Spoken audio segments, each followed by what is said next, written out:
Bonjour chers frères et sœurs. Dans les interdits, j'ai touché un mot qui est coucher avec une femme en brousse, c'est interdit. Ça amène des faits chez nous. Ça amène un fait chez nous qu'on fait, c'est-à-dire à l'entrée, au début de l'hivernage. Ça veut dire quoi? Kachiri. Kachiri en milieu Senfo, c'est un fait très important. Et presque dans tous les villages Senfo, tu trouves le mot Kachiri. Donc ces faits-là, les gens qui ont fait des trucs pareils, c'est-à-dire chercher une femme en brousse au cours de la saison sèche, les gens qui se sont blessés et que le sang est versé, il y a des gens qui ont eu à faire des querelles en brousse. C'est au moment de la Kachiri, on règle tout ça là.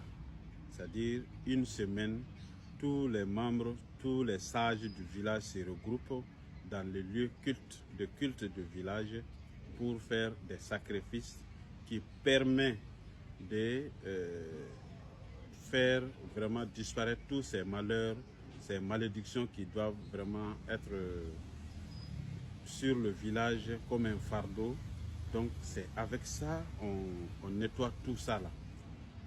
Les Kachiri, au cours des Kachiri, il y a des danses qui permettent de voir les jeunes, c'est les jeunes qui font cette danse. Et cette danse-là permet aux sages de savoir que un tel peut faire vraiment la culture, les travaux champêtres de l'hivernage sans problème. Au cours de cette danse, on arrive à évaluer la jeunesse du village. On arrive à savoir un tel, il peut faire vraiment les travaux pendant l'hivernage sans problème. Donc ces danses-là sont presque dans tous les villages Senfo vers chez nous ici. En plus, les Kachiri là, il y a des lieux, des différents lieux de culte qui peuvent être les lieux par famille ou par clan de famille qu'on appelle en Senfo Nerba, c'est-à-dire les liés. Nerba là peut avoir un lieu de culte qu'on appelle le Sungo. Au début de l'hivernage, vous trouverez que l'aîné de Nerbag là regroupe ses sœurs et ses neveux. Ils viennent dans le lieu pour faire des cultes.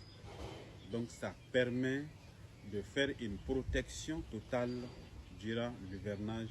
Ça permet à ces Nerbagi là de pouvoir vraiment s'écarter un peu de la mort de cette année. Je ne dis pas que ça empêche les gens de mourir, mais s'il y a des morts qui doivent venir par défaut des gens même, ces cultes-là empêchent ça. Donc ça c'est des faits que les gens ne doivent pas oublier. En plus, on appelle les cabarets de Ngabe Ngazun, c'est-à-dire les jumeaux. Vous trouverez que les jumeaux, vous trouverez que chaque famille ou chaque chef de famille ou chaque chef de Nerbara doit avoir un symbole comme ça, comme ceci, et ça permet aux gens, quand on fait le sacrifice de Ngabe, c'est ça, c'est sur ça qu'on égorge et on verse le sang des poulets, c'est ça. Généralement, c'est 4 poules blanches et 4 colas blanches.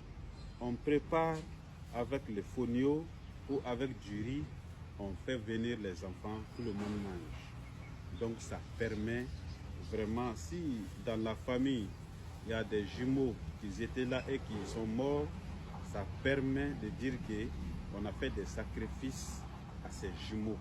Ça fait des protections pour la famille. Il y a beaucoup, plein de choses comme ça dans les pays Senfo. En fait, le pays Senfo le peuple Senfo est un peuple qui a toujours des garde-fous pour l'entretien et maintien de sa vie. Et ça permet aussi de faire la cohésion sociale. Ça permet à tout un chacun de se réunir chaque fois. Après, il y a aussi des funérailles. au cours des funérailles, les funérailles, c'est une fois, ça fait une semaine. C'est des faits qu'on ne doit pas oublier. C'est-à-dire quand le Nerbar se réunit pendant une semaine, vous discutez de beaucoup de choses. Il y a des gens, ça permet à des gens d'avoir des femmes dans le Nerbag. C'est-à-dire, le Nerbag là peut arranger tout le monde, mais les familles paternelles diffèrent. La famille paternelle peut être pauvre. Donc, le Nerbag permet de te faire avoir des femmes. Merci.